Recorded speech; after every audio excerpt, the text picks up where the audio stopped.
नमस्कार बच्चों, कैसे हैं आप सब। आशा करती हूँ आप सभी अच्छे होंगे, स्वस्थ होंगे, खुश होंगे और अपनी पढ़ाई भी अच्छे से कर रहे होंगे। तो जैसा कि आप सभी जानते हैं, मैं हूं आपकी हिंदी की अध्यापिका और मैं स्वागत करती हूं आप सभी का आईसीटी वर्चुअल क्लासरूम में।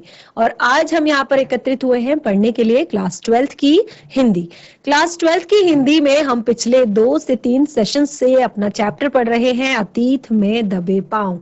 तो ये चैप्टर जो है हमें जो हमारी प्राचीन सभ्यताएं हैं इनके सुनियोजित करण के बारे में जो बता रहा है कि किस तरह से कुछ प्राचीन सभ्यताएं जो हमारी थी वो इतनी ज्यादा सुनियोजित थी, इतने अच्छे तरीके से व्यवस्थित की गई थी, इतने अच्छे तरीके से उसमें सारी चीजों की व्यवस्था की गई थी कि आज का जो युग है शायद वो उन्हीं प्राचीन सभ्यताओं के कारण प्रेरणा लेकर आगे बढ़ रहा हो, या आज की सभ्यता को उन प्राचीन सभ्यताओं के द्वारा ही दिशा दी गई हो।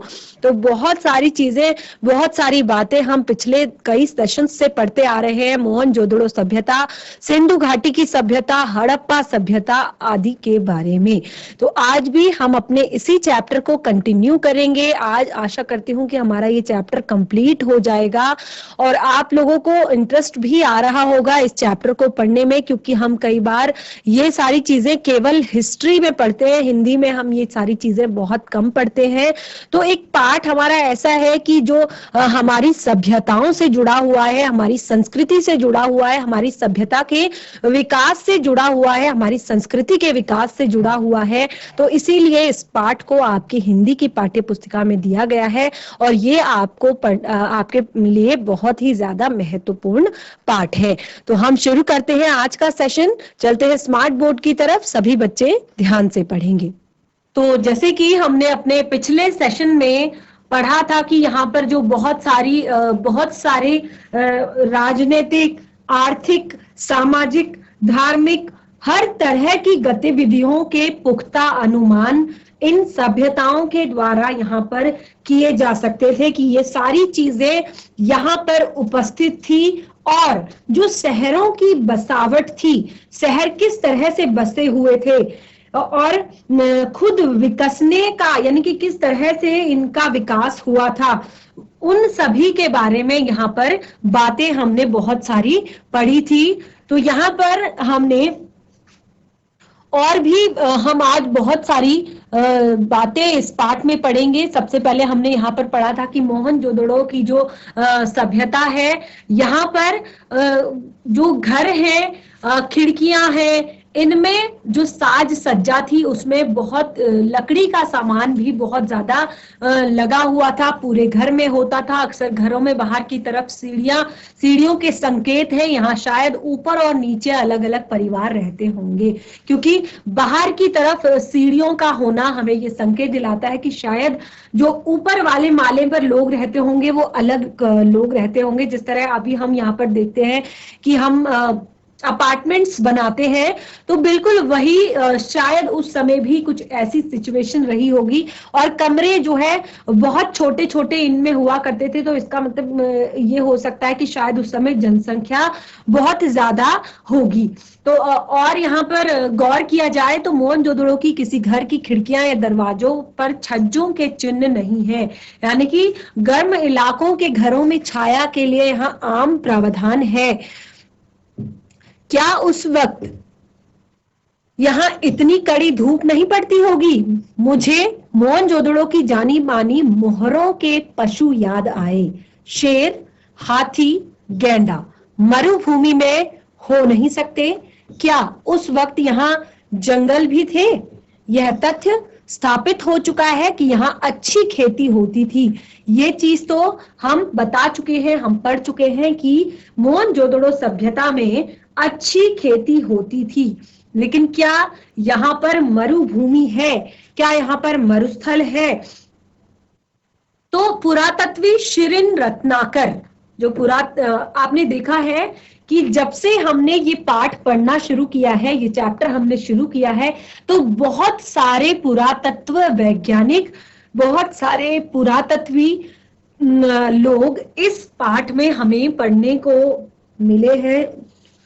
तो यहाँ पर सबने अपने अपने तरीके से खोज की, अपने अपनी तरह से चीजों के बारे में पता लगाया। तो यहाँ पर पुरातत्वी शिरीन रत्नागर जो है उनका मानना है कि सिंधुवासी कुओं से सिंचाई कर लेते थे। दूसरे, मोहनजोदड़ो की किसी खुदाई में नहर होने के प्रमाण नहीं मिले हैं, यानी कि बारिश उस काल में काफी होती थी। क्या बारिश घटने और कुओं के अत्यधिक इस्तेमाल से भूजल भी पहुंच से दूर चला गया? क्या पानी के अभाव में यह इलाका उजड़ा, या उसके साथ सिंधु घाटी की समृद्ध सभ्यता भी?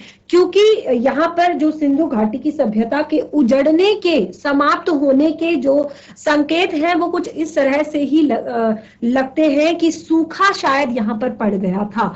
तो इस तरह धीरे धीरे ये सभ्यता समाप्त हो गई। तो क्या कुओं के अत्यधिक इस्तेमाल से भूतल का जो जल है क्या वो समाप्त हो गया था, या पहुंच से दूर चला गया था?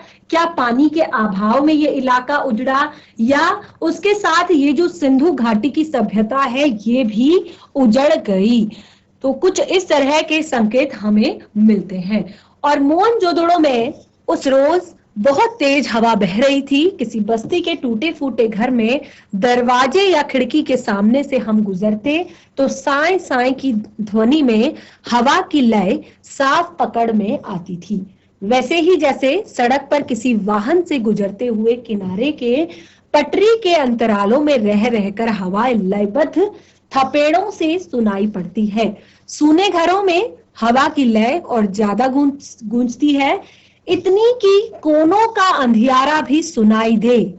यहाँ एक घर से दूसरे घर में जाने के लिए आपको किसी घर से वापस बाहर नहीं आना पड़ता। आखिर सब घर खंडहर है, सब कुछ खुला है, अब कोई घर जुदा नहीं है।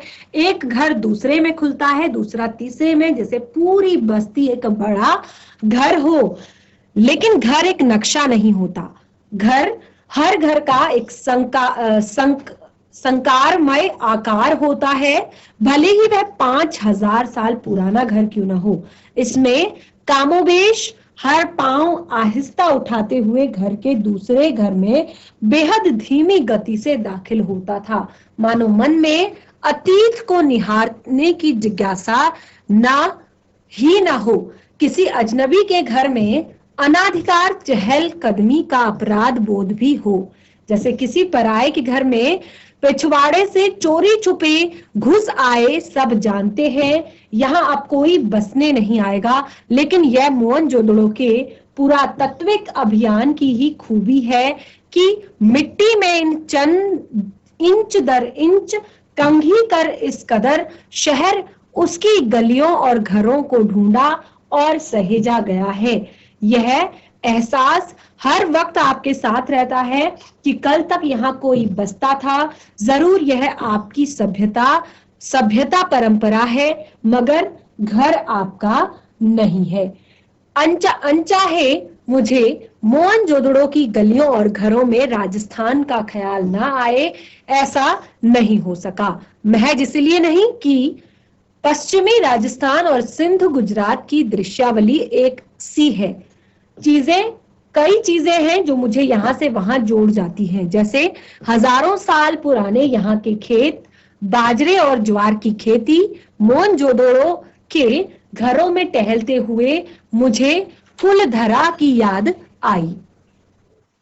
यह जैसलमेर के मुहाने पर पीले पत्थर के घरों वाला एक खूबसूरत गांव है। उस खूबसूरती में हरदम एक गमी व्याप्त है। गांव में घर है पर लोग नहीं है। कोई 150 साल पहले राजा से तकरार पर स्वाभिमानी गांव का हर बाशिंदा रातों रात अपना घर छोड़कर चला गया। दरवाजे असबाब पीछे लोग उठा ले गए। घर खंडहर हो गए पर ढहे नहीं। घरों की दीवारें, प्रवेश और खिड़कियां ऐसी नहीं हैं कि जैसे कल की बात हो। लोग निकल गए, वक्त वहीं रह गया। खंडहरों ने उसे थाम लिया। जैसे सुबह लोग घरों से निकलते हों, शायद शाम ढले लौट आने वाले हों। राजस्थान ही नहीं, गुजरात, पंजाब, हरियाणा में भी कुएं, कुंड, गली कूचे, कच्ची पक्की ईंटों के कई घर आज भी वैसे मिलते हैं जैसे हजारों साल पहले हुए थे। तो यहाँ लेखक बताते हैं कि मोहनजोदड़ो की जो सभ्यता है, उनके जो घर गांव हैं, वो आज भी बिल्कुल ऐसी अवस्था में है, क्योंकि वहां पे घर तो है लेकिन लोग नहीं है। करीब क्योंकि ये 5000 वर्ष पहले की जो एक परंपरा है, तो यहाँ पर ऐसा लगता है कि जो घर है, लोग निकल गए हैं लेकिन वक्त वहीं रह गया है। जैसे खंडहरों ने उस घर को थाम रखा है, जैसे सुबह लोग घर से निकल गए हों और शायद शाम ढले लौट कर आने वाले हों।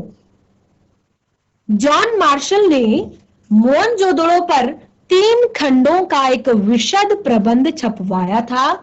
उसमें खुदाई में मिली ठोस पहाड़ियों वाली मिट्टी की गाड़ी के चित्र के साथ सिंध में पिछली सदी पर बढ़ती जा रही ठीक उसी तरह की बैलगाड़ी का भी एक चित्र प्रकाशित किया था। तो जो जॉन मार्शल थे, ये भी एक पुरातत्व वैज्ञानिक थे। इन्होंने मोहनजोदड़ो पर 3 खंडों का एक विशद प्रबंध छपवाया था और उसमें उन्होंने जो खुदाई में मिली हुई ठोस पहियों वाली जो मिट्टी की गाड़ी थी, उसके चित्र के साथ साथ सिंध में पिछली सदी में जो बढ़ती जा रही ठीक उसी तरह की बैलगाड़ी का भी एक चित्र प्रकाशित किया था। तस्वीर से एक सतत परंपरा का इजहार किया। हालांकि कमानी या आरे वाले पहिए का आविष्कार बहुत पहले हो चुका था, पर जब मैं छोटा था हमारे गांव में भी लकड़ी वाले ठोस पहिए बैलगाड़ी में जुड़ते थे। दुल्हन पहली दफा इसी बैलगाड़ी में ससुराल जाती थी।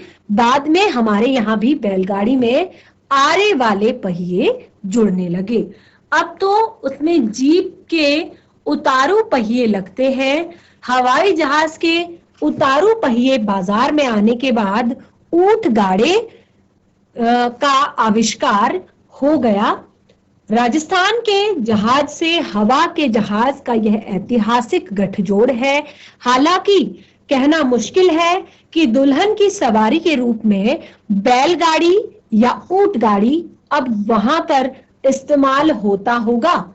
तो यहाँ पर पहिए के आविष्कार के बारे में बताया है कि जो जॉन मार्शल थे, उन्होंने यहाँ पर एक विशद प्रबंध छपवाया था। उसमें उन्होंने खुदाई में जो ठोस पहिए मिले थे, उसमें मिट्टी की गाड़ी के जो चित्र थे वो, और सिंधु में पिछली सदी में जो बढ़ती जा रही थी ठीक उसी तरह की एक बैलगाड़ी का चित्र भी प्रकाशित किया था।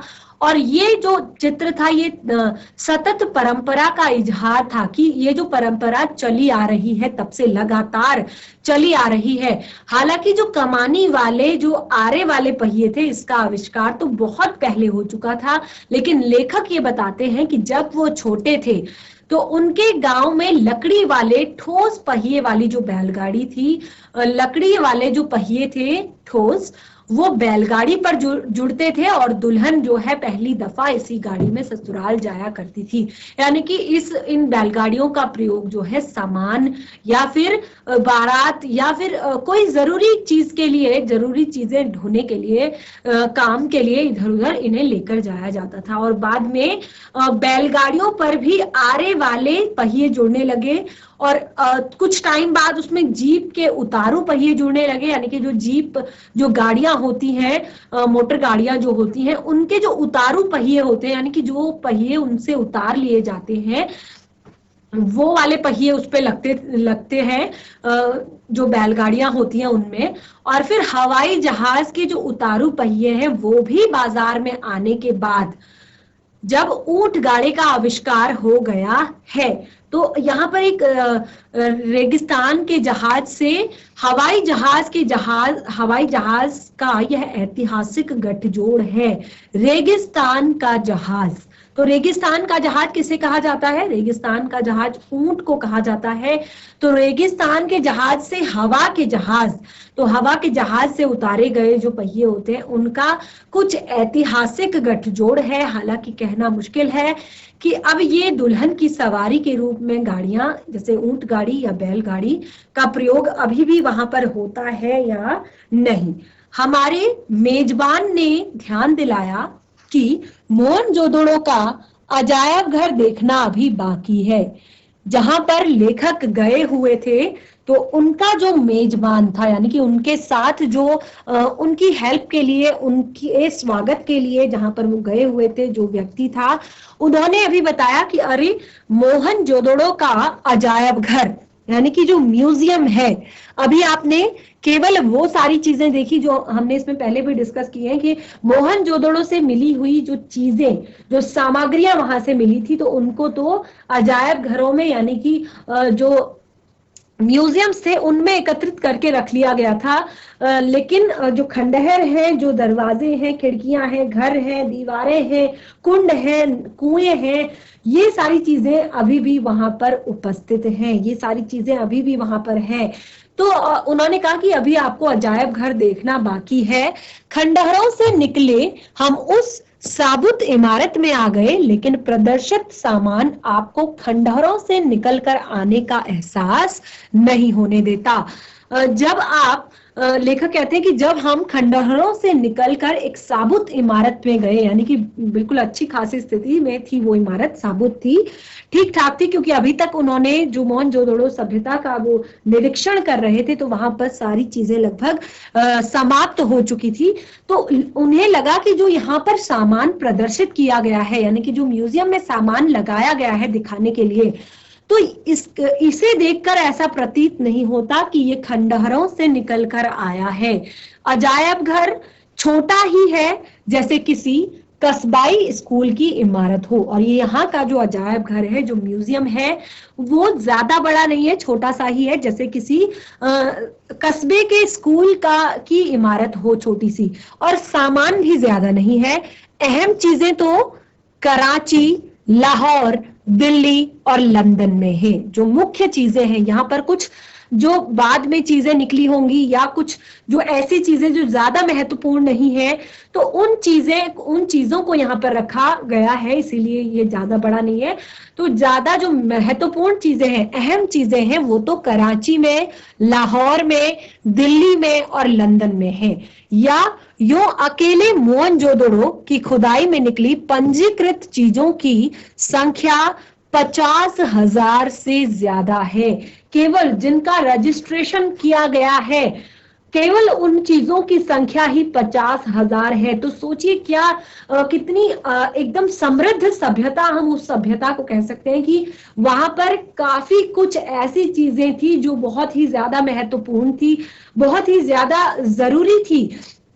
तो 50,000 पंजीकृत चीजें हैं, मगर जो मुट्ठी भर चीजें यहाँ प्रदर्शित है, पहुंची हुई सिंधु सभ्यता की झलक दिखाने को काफी है। लेकिन यहाँ पर जो कुछ एक मुट्ठी भर कुछ चीजें जो यहाँ पर हैं, इससे भी आप समझ सकते हैं, इससे भी आप जान सकते हैं कि सिंधु घाटी की जो सभ्यता है वो कितनी ज्यादा सुनियोजित, कितनी ज्यादा पहुंची हुई, कितनी ज्यादा एक मैनेजमेंट लेवल की जो एक सभ्यता है, वो आप यहाँ पर देख सकते हैं। काला पड़ गया गेहूं, तांबे और कांसे के बर्तन, मोहरे, वाद्य, चाक पर बने विशाल मृद भांड, उन पर काले भूरे चित्र, चौपड़ की गोटियां, दिए, मापतोल पत्थर, तांबे का आईना, मिट्टी की बैलगाड़ी और दूसरे खिलौने, 2 पाटन वाली चक्की, कंघी, मिट्टी के कंगन, रंग बिरंगे पत्थरों के मनकों वाले हार और पत्थर के औजार। तो ये सारी चीजें यहाँ पर इस अजायब घर में रखी गई थी।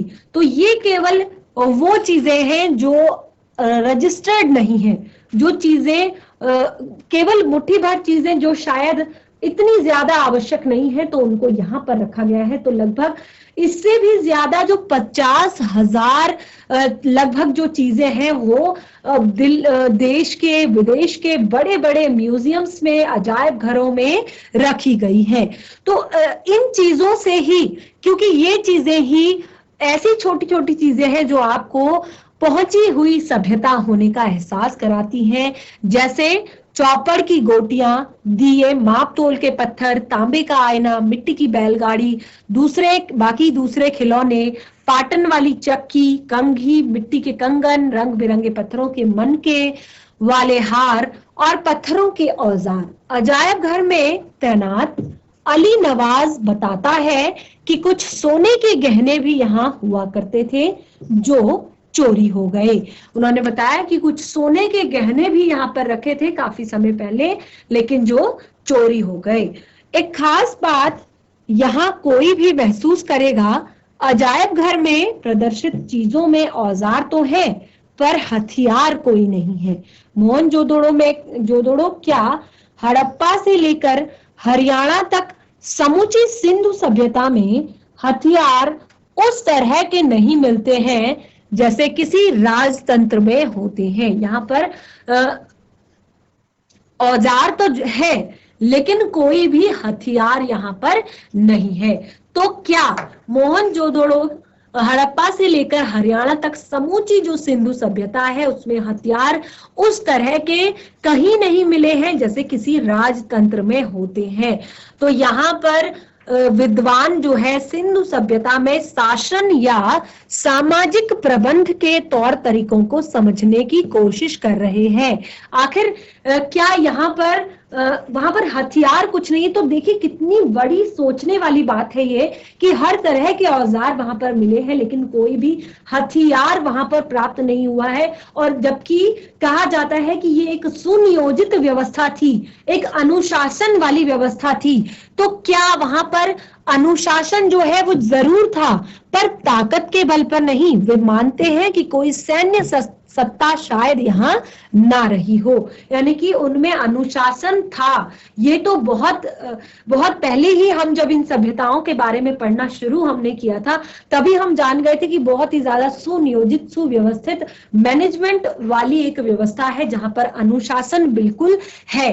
तो पर क्या ये जो अनुशासन है क्या ये ताकत के बल पर नहीं है कि अनुशासन जो है यहाँ पर हमेशा देखिए कितनी ज्यादा अच्छी हम उस सभ्यता को कह सकते हैं कि कोई भी सैन्य सत्ता शायद यहाँ पर ना रही हो मगर कोई अनुशासन जरूर था जो नगर योजना, वास्तुशिल्प, मुहर ठप्पों, पानी या साफ सफाई जैसी सामाजिक व्यवस्थाओं आदि में एक रूपता तक को कायम रखे हुए था। क्योंकि यहाँ पर बहुत सारी चीजों के लिए अनुशासन था जैसे नगर योजना, वास्तुशिल्प, मोहरे और ठप्पे, पानी या पानी की साफ सफाई या शहरों की साफ सफाई, और दूसरा जो बाकी सामाजिक व्यवस्थाएं हैं उनके लिए। तो इन सब में एक रूपता कायम करने के लिए शायद अनुशासन तो जरूर रहा होगा। दूसरी बात जो सांस्कृतिक धरातल पर सिंधु घाटी की सभ्यताओं को दूसरी सभ्यताओं से अलग लाकर खड़ा करती है वो है प्रभुत्व या दिखावे के तेवर का नरादर होना। यानी कि यहाँ पर जो सबसे अलग करती है सिंधु घाटी की सभ्यता को बाकी सभ्यताओं से वो एक बात है, वो क्या है? प्रभुत्व या दिखावे के तेवर का नरादर होना। यहाँ पर ना तो कोई ऐसी चीज मिली है जिससे कि प्रभुत्व कि एक इंसान का जहां पर राज हो, और दिखावे के तेवर की यहाँ पर किसी में कोई भी दिखावा नहीं था। दूसरी जगह पर राजतंत्र, धर्मतंत्र की ताकत का प्रदर्शन करने वाले महल, उपासना स्थल, मूर्तियां, पिरामिड आदि मिलते हैं। पर हड़प्पा संस्कृति में न तो भव्य राजप्रसाद मिले हैं और ना ही मंदिर। न राजाओं और महंतों की समाधियां, यहाँ के मूल मूर्ति शिल्प छोटे हैं और औजार भी। मोहनजोदड़ो के नरेश के सिर पर जो मुकुट है शायद उसे छोटे सिर पेंच की कल्पना भी नहीं की है। शायद उससे छोटे सिर पेज की कल्पना भी नहीं की जा सकती। और तो और उन लोगों की नावें बनावट में मिस्र की नावों जैसी होते हुए भी आकार में छोटी हैं।